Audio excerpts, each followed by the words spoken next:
My Lords, I rise very briefly, having attached my name to Amendment 14, already very ably introduced by the Noble Lady Baroness Walmsley and supported by the Noble Lord Farmer.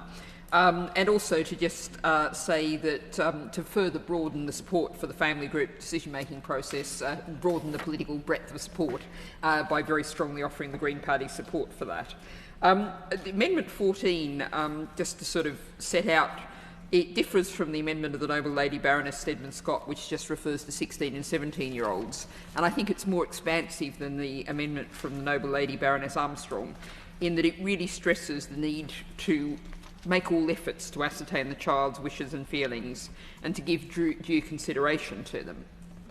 However, I think it is worth noting that all of the amendments in this group and other amendments around this reflect, as others have noted, briefings from the Children's Charity Coalition and the Family Rights Group, which are saying, as other noble lords have said, that the government is going in absolutely the right direction, but it does need to be strengthened and need to be made clearer, which is what this amendment and others do. And in backing this particular amendment, I'm reflecting statements that I've been making in your Lordship's House, amendments that I've been tabling and signing going back a considerable distance, the Health and Social Care Act, the Mental Health Bill, which is about listening to children and ensuring that they have agency. Now, the Noble Lady Baroness Walmsley referred to the survey that showed almost three-quarters of children, 73%, feel that they're not listened to by politicians. And I think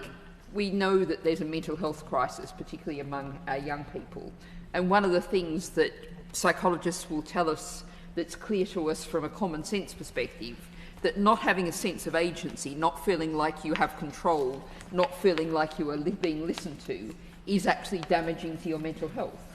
And if we go to the UN Committee on the Rights of the Child report from 2023,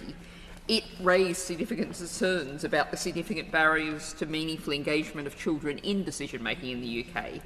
particularly for the seldom heard and marginalised group of children, which is, of course, the children we are very much speaking about here, who are likely to be involved in family group decision-making processes. So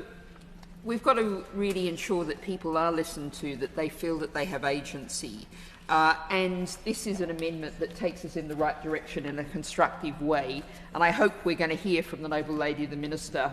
at least steps in this direction.